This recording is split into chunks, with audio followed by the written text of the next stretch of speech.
So we want to be able to graph any trig functions with transformations and find any asymptotes if there are any.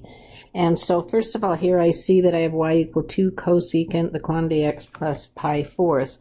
So as a sketching aid, I'm going to graph its reciprocal function first, and then once I get that graphed, I'll use it to help me graph the cosecant. So the reciprocal function for cosecant is sine, so I'm going to figure that one out. First thing I want to do is determine the period, and the period is going to be 2 pi because it's 2 pi over what's sitting out in front of the x, which is a 1. Next thing that I'm going to do is determine the amplitude, and the amplitude is 2 because of that 2 sitting out in front of the sine function. I'm going to then determine the phase shift, and the phase shift is going to be what's in the parentheses, which is x plus pi fourths, put it equal to 0. When I solve it, move the pi fourths over, that'll make it negative. So the phase shift is negative pi fourths, which means it's going to be shifted to the left by pi fourths.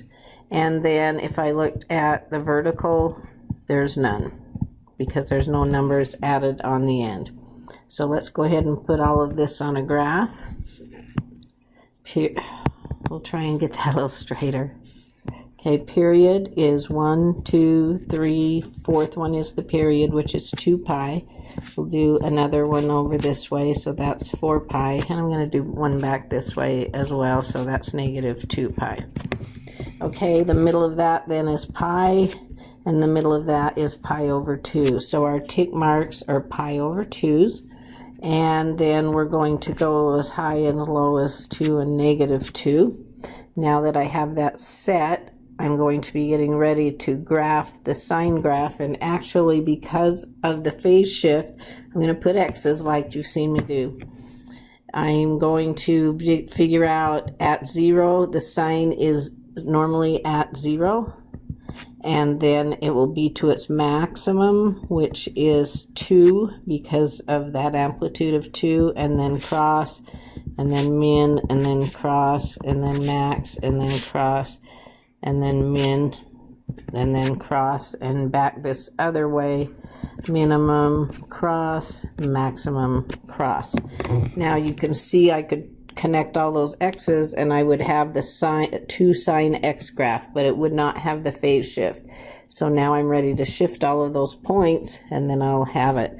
Remember, our phase shift is to the left by pi fourths. Well, our tick marks are pi halves, so in the middle of that would be pi fourths, and that's how it's going to be shifted. So I'm going to need these little tick marks in the middle. These are now making pi fourth marks, and then I'm going to shift everything by pi fourths. So this one at a maximum is going to slide over here. Instead of at pi halves, it's going to be at pi fourths, which is to the left pi fourths. This next intercept is going to move to the left pi fourths, the minimum to the left, intercept to the left, maximum to the left. Get all of these moved. And I'm going to do the same thing here. This minimum, I'm going to go to the left. Whoops. And then that went away. Let's put it back on there. And then this intercept to the left by pi fourths, maximum to the left, and intercept to the left. So here is my sine graph. And with that sine graph, I'm going to try and get that a little smoother. Okay, I'm not done. I haven't graphed the cosecant at all, but I got it set up, so now it's very easy to graph the cosecant. Everywhere that the sine graph was 0, there's going to be a vertical asymptote. And then after I get all the vertical asymptotes in, I will be ready to draw the graph. Okay, so let's do the graph. We'll do it in a pretty purple. All right, so anywhere that this sine graph was at a max, that's a point on the cosecant graph, and same with the mins. And then we go through that point and head towards the asymptotes on either side. So that connects up there. Okay, this one. And this one.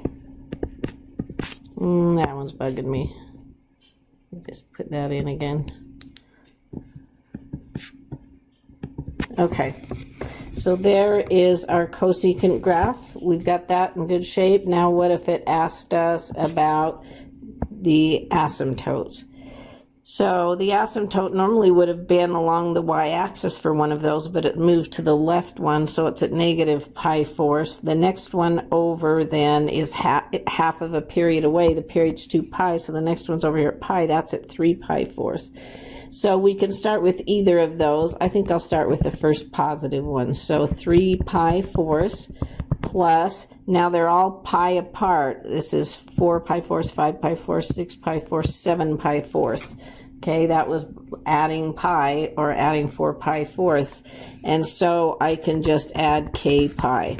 This k is an integer. If k is 0, then you're sitting on that 3 pi fourths, and otherwise you're either moving to the right or left to the next asymptote.